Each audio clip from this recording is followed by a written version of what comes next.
mo kí wa pé a kú ìsinmi lónìí. Olúwa nínú àánú rẹ̀ yóò fún ọkàn wa ní àlàáfíà, yóò sì fún ọkàn wa ní ìsinmi. Mo kí wa káàbọ̀ sínú ìwàásù ti ọjọ́ òní.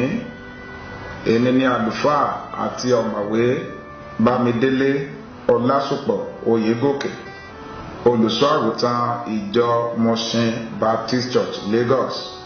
Mo fẹ́ sọ àsọtẹ́lẹ̀ yìí sínú ayé rẹ̀ pé láti òní lọ gbogbo ìwà burúkú èèyàn búburú yóò dópin nínú ayé rẹ̀. Bí Olúwa ti ń bẹ tí ẹ̀mí rẹ̀ ń bẹ láàyè, àwọn Íjíbítì tí wọ́n rí lónìí lójú oorun rẹ̀ nínú ìrìn àjò ayé rẹ̀ látòní lọ ò ní rí wọn mọ́ láéláé. Mo gbàdúrà fún ọ wípé Olúwa yóò ṣe àwọn ogun rẹ̀ fún ọ, ìwọ yóò di aṣẹ́gun, wàá sì ju aṣẹ́gun lọ. Bí Olúwa ti ń bẹ tí ẹ̀mí rẹ̀ ń bẹ láàyè, orí ni ìwọ ó jẹ́, ìwọ ò ní jẹ́ èrò, ìwọ máa lékè sáà ni. Ìjáde rẹ àti ìwọlé rẹ yóò já sí ìbùkún, ìwọ ó sì gba ẹnubodè àwọn ọ̀tá rẹ ní orúkọ ti Baba, ní ti Ọmọ àti ní ti ẹ̀mí mímọ́. Àmín. Bíbélì ọ̀rọ̀ Ọlọ́run tí a ó kà ó wà nínú ìwé Òwe orí 14 ẹsẹ̀ 12. Ìwé Òwe orí 14 ẹsẹ̀ 12. Ọ̀nà kan wà tí ó dàbí pé ó dára ní ojú ènìyàn, ṣùgbọ́n òpin rẹ̀ ni ọ̀nà ikú. Èyí ni ọ̀rọ̀ Ọlọ́run. Kí Olúwa kó bùkún ọ̀rọ̀ rẹ̀ fún ìgbàlà ọkàn wa. Àmín. Ẹ jẹ́ kí a gbàdúrà. Ọlọ́run ayérayé, a júbà rẹ nítorí pé ìwọ ni Olúwa, ìwọ ni Ọlọ́run ẹlẹ́dàá wa àti olùgbàlà wa. A fi ìyìn àti ògo fún orúkọ mímọ́ rẹ, torí pé orúkọ rẹ ti níyìn tó ní gbogbo ayé. A gbé ọ ga nítorí pé o fún wa ní oore ọ̀fẹ́ láti wà láàyè lónìí. A dúpẹ́ fún iṣẹ́ ìgbàlà wa èyí tí o ṣe parí lórí igi àgbélébùú. A dúpẹ́ fún ìràpadà èyí tí a ní nípa ẹ̀jẹ̀ Jésù. Jésù ọmọ Ọlọ́run, gba ọpẹ́ wa. A kọ wípé o rán ọ̀rọ̀ rẹ, ó sì mú wọn lára dá, ó sì gbà wọn kúrò ní ìparun wọn. Lónìí Olúwa rán ọ̀rọ̀ rẹ sí wa. Olúwa bá wa sọ̀rọ̀. Jẹ́ kí ọ̀rọ̀ rẹ kí ó ní ìtumọ̀ rere nínú ayé wa. Ọ̀rọ̀ ẹnu mi àti ìsàrò ọkàn àwọn èèyàn rẹ jẹ́ kó jẹ́ ìtẹ́wọ́gbà ní ojú rẹ. Gbogbo etí tó ń gbọ́ ọ̀rọ̀ yìí lórúkọ Jésù ẹ ó yè, ẹ ó sì di alábùkún fún. Bẹ́ẹ̀ ni yóò rí ní orúkọ Jésù Kristi Olúwa wa. Àmín. Orí ọ̀rọ̀ tí à ń kíyèsí lónìí ó ní ọ̀nà kan wà bí ẹni pé ó dára ní ojú ènìyàn. Ọ̀nà kan wà bí ẹni pé ó dára ní ojú ènìyàn. Ọ̀nà nínú Bíbélì ó túmọ̀ sí òpópó, ipa ọ̀nà, ojú ọ̀nà tí à ń rìn, ọ̀nà tí à ń gbà rin ìrìn àjò. Tí a bá wo ìwé Jẹ́nẹ́sísì orí 3 ẹsẹ̀ 14 àti ìwé Ẹ́kísódù orí 17 ẹsẹ̀ 20 pẹ̀lú ìwé Númérì orí 20 ẹsẹ̀ 17. Ọ̀nà lọ́nà mìíràn ẹ̀wẹ̀ ni a lè pè ní ìlànà ìgbé ayé tí ènìyàn ń gbé nínú ìṣe rẹ̀, nínú ìwàsí rẹ̀, nínú ìrìn ẹsẹ̀ rẹ̀ àti ọ̀rọ̀ ẹnu rẹ̀. Ó wà ní ìbámu pẹ̀lú ìwé Ẹ́kísódù orí 18 ẹsẹ̀ 20 àti ìwé Ẹ́kísódù orí 27 ẹsẹ̀ 9.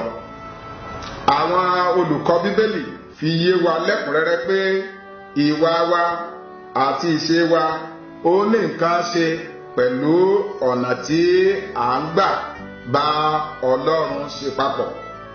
Ipa ọ̀nà ìgbé ayé yìí ó jẹ́ èyí tí ènìyàn ní láti yàn, torí pé ènìyàn ni wá kí a yan ohun tí a bá fẹ́.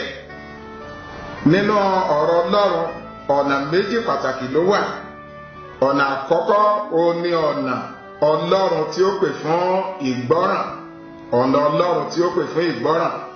Ọ̀nà kejì ó ní ọ̀nà ènìyàn tí ó kún fún ìṣọ̀tẹ̀ sí Ọlọ́run àti àìgbọ́ràn.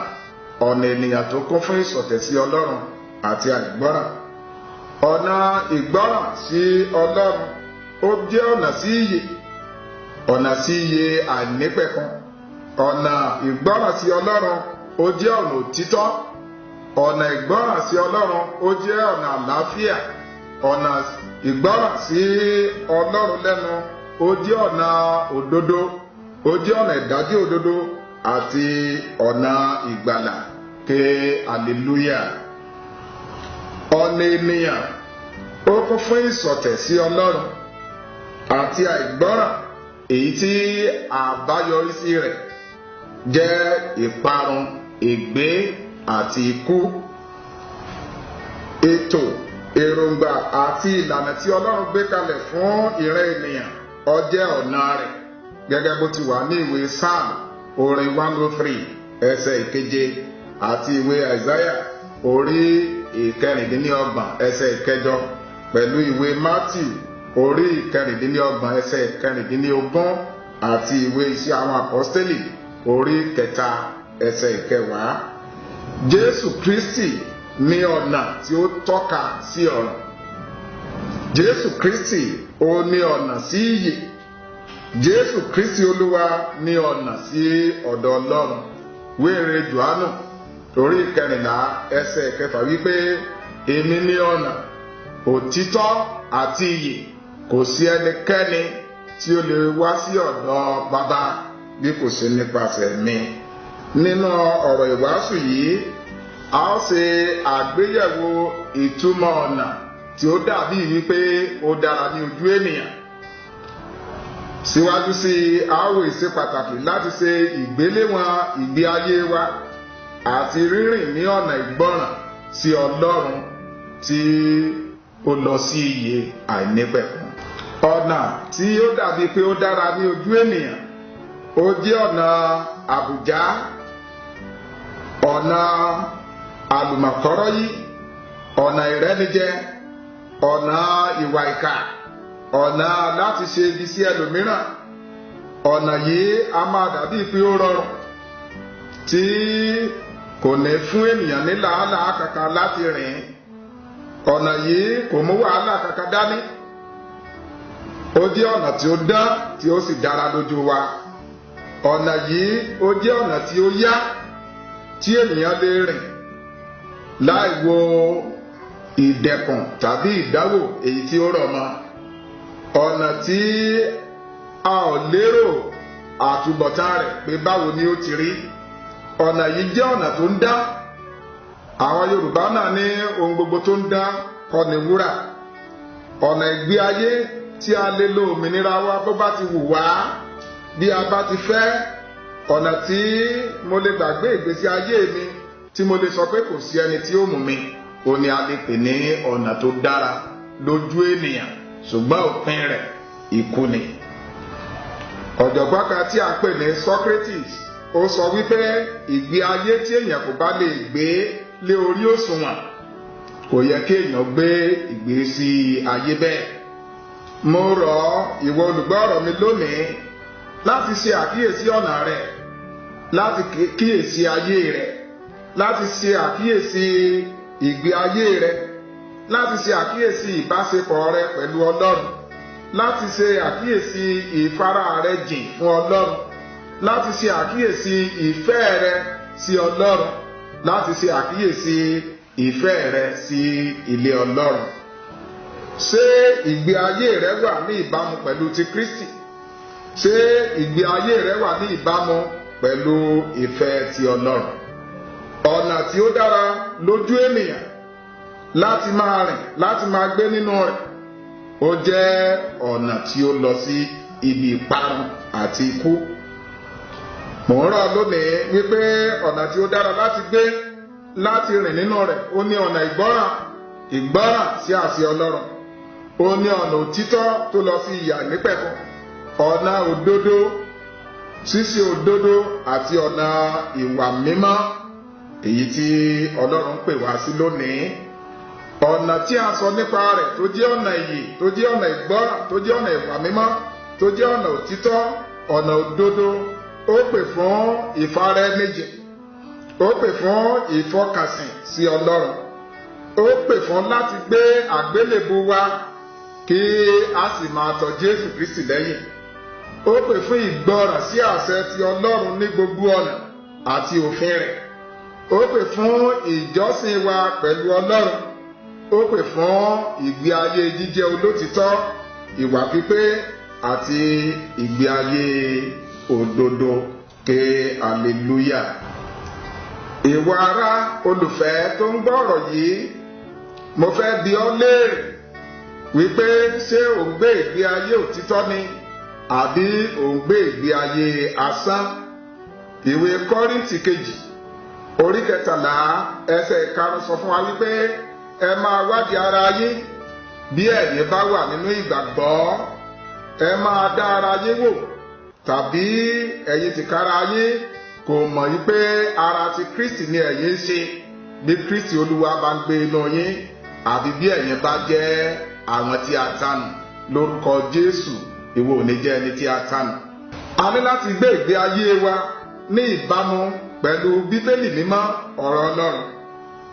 A ní láti yẹ ìgbé ayé wa wò bí a bá ní ìpòǹgbẹ fún agbára àti ìwàláàyè Ọlọ́run nínú ayé wa. A ní láti yẹ ìgbésí ayé wa wò láti máa dàgbà sí i lójoojúmọ́ nínú ìgbàgbọ́ ọmọlẹ́yìn ti Kristi. Àǹfààní ńláńlá ló ní lónìí. Àǹfààní ńláńlá lélẹ́yìí fún ọ láti súnmọ́ Ọlọ́run sí i. Àǹfààní ńlá ni fún ọ láti ṣe inú dídùn sí nǹkan ti Ọlọ́run. Àǹfààní ńlá lélẹ́yìí fún ọ láti ṣe inú dídùn láti bá Ọlọ́run rìn. Àkókò yìí gan ló yẹ kí o ṣe ìpinnu nínú ayé rẹ láti má ṣe rìn mọ́ nínú àwọn ìmọ̀ ènìyàn búburú, láti pinnu láti má ṣe jókòó ní ibùjókòó àwọn ẹlẹ́gàn, láti pinnu láti má ṣe rìn ní ọ̀nà àwọn ẹlẹ́ṣẹ̀. Kọ àwọn ọ̀rẹ́ abánidẹ́ṣẹ̀ rẹ sílẹ̀. Má ṣe fi ọkùnrin bá ara rẹ jẹ́ mọ́, má ṣe fi obìnrin bá ara rẹ jẹ́ mọ́. Kúrò nínú ọtí mímu. Yẹra fún àwọn ohun tí ó bá lè mú ọ kọsẹ̀ sí Ọlọ́run. Ṣe ìpinnu lónìí láti rìn ní ọ̀nà Olúwa. Ṣe ìpinnu lónìí láti rìn ní ọ̀nà ìgbàlà. Ṣe ìpinnu lónìí láti rìn ní ọ̀nà òtítọ́. Ṣe ìpinnu lónìí láti rìn ní ọ̀nà òdodo. Ṣe ìpinnu lónìí láti rìn ní ọ̀nà àlàáfíà. Ṣe ìpinnu láti rìn nínú ìmọ́lẹ̀ ọ̀rọ̀ Ọlọ́run. Ṣe ìpinnu láti rìn nínú agbára orí ọ̀fẹ́ Ọlọ́run. Ṣe ìpinnu láti rìn nínú ọgbọ́n ti Ọlọ́run. Ìwé ẹ̀kọ́ Jeremáyà orí 3 ẹsẹ̀ 40 ó sọ fún wa wípé jẹ́ kí a wádìí, kí a sì dán ọ̀nà wa wò, kí a sì tún yí padà sí Olúwa. Jẹ́ kí a wádìí, ká sì dán ọ̀nà wa wò, ká sì yí padà sí Olúwa. Mò ń rọ̀ ìwọ olùgbọ́ mi lónìí pé kó o padà sọ́dọ̀ Ọlọ́run. Yóò fún ọ ní ìwòsàn, yóò fún ọ ní àlàáfíà, yóò fún ọ ní ìfọ̀kànbalẹ̀, yóò fún ọ ní ìdáǹdè. Wàá rí ìbùkún gbà, wàá ṣe àṣeyọrí nínú ayé rẹ. Ojú rere Ọlọ́run yóò sì jẹ́ ìpín rẹ. Kò tí ì pẹ́jù fún ọ láti gba Jésù ní Olúwa àti olùgbàlà rẹ lónìí, àti láti tún ọ̀nà rẹ ṣe pẹ̀lú Ọlọ́run. Nígbà tí o ṣe léyìí, yóò dára fún ọ. Tẹrí ọkàn rẹ bá, jẹ́ ká gbàdúrà. Ọlọ́run ayérayé, a dúpẹ́ fún ọ̀rọ̀ rẹ tó rán sí wa. Ní orúkọ Jésù, Olúwa gba ọpẹ́ wa. A gbàdúrà wípé lónìí, Olúwa tún ọkàn wa ṣe, Olúwa tún ayé wa ṣe, Olúwa ràn wá lọ́wọ́, kó fún wa ní agbára láti rìn nínú ìgbọràn, láti rìn nínú ìmọ́lẹ̀, láti rìn nínú àlàáfíà, láti rìn nínú ọ̀rọ̀ rẹ. Bí a ti ń ṣe ìfẹ́ rẹ, àwọn rere tó ti pèsè sílẹ̀ fún àwọn àyànfẹ́ rẹ, Olúwa jẹ́ kó jẹ́ ìpín tiwa. A dúpẹ́ Ọlọ́run wa, ògo ni forúkọ rẹ. Jésù Kristi Olúwa wa. Àmín.